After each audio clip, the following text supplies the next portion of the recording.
What if I told you that we could live in a world where every human being had guaranteed access to all their basic needs? No exceptions. Imagine no more hunger, no more homelessness, no more barriers to healthcare or education.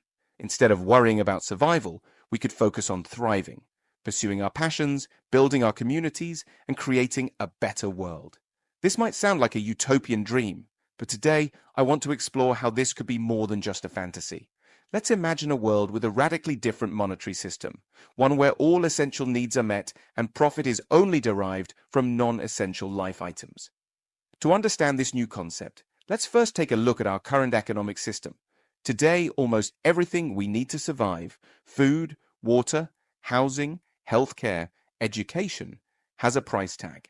If you have money, you can access these things. If you don't, life becomes a struggle for survival. This system has certainly driven innovation and economic growth, but it has also created deep inequalities. The gap between the rich and the poor continues to widen, and for many people around the world, even the most basic necessities are out of reach. At the heart of this problem is the way our current system commodifies essential resources. Basic needs are treated as goods to be bought and sold, rather than as fundamental human rights. This creates a world where access to these resources is not determined by need, but by purchasing power. As a result, millions are left behind, struggling to survive in a world of abundance.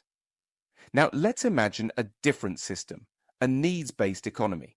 In this world, every individual is guaranteed access to the essentials of life: food, water, shelter, healthcare, education. These are no longer commodities, but rights that every person enjoys simply by virtue of being human. How would this work? Governments, or perhaps a global cooperative network, would ensure that these essentials are provided equitably. This could be achieved through a variety of mechanisms.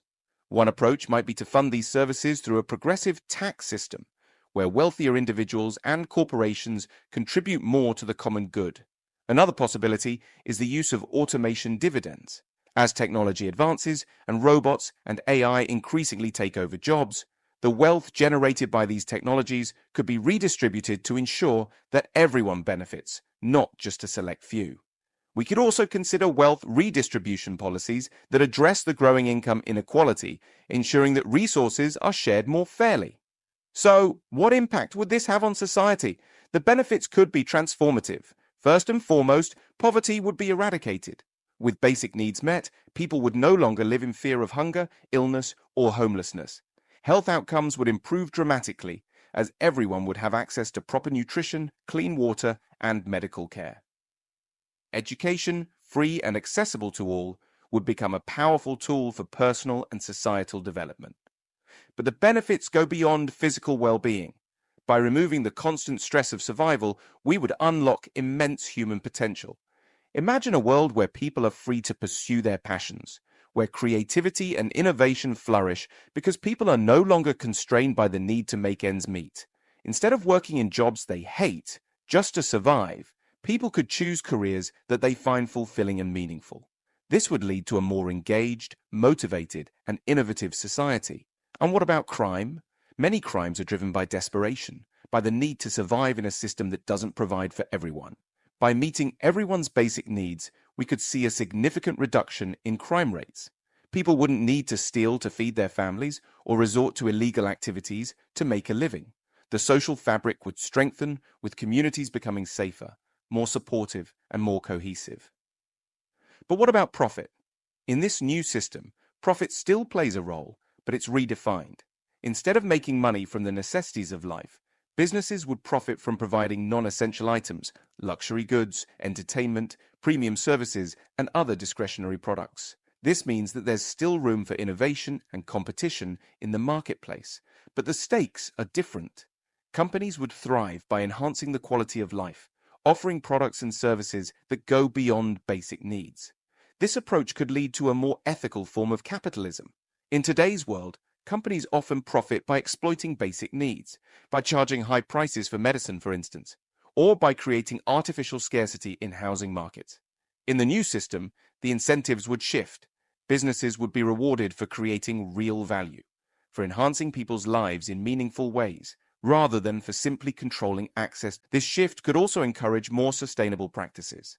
Without the pressure to commodify essentials, businesses might focus more on environmental stewardship, social responsibility, and long-term innovation. After all, when the basics are guaranteed, people and companies can afford to think beyond the immediate bottom line, considering the broader impact of their actions on society and the planet. Of course, this vision is not without its challenges. There would be significant resistance from powerful interests who benefit from the current system. Corporations that profit from essential goods and services would likely oppose such a shift, as it would directly impact their business models. Transitioning to this new system would require careful planning and global cooperation.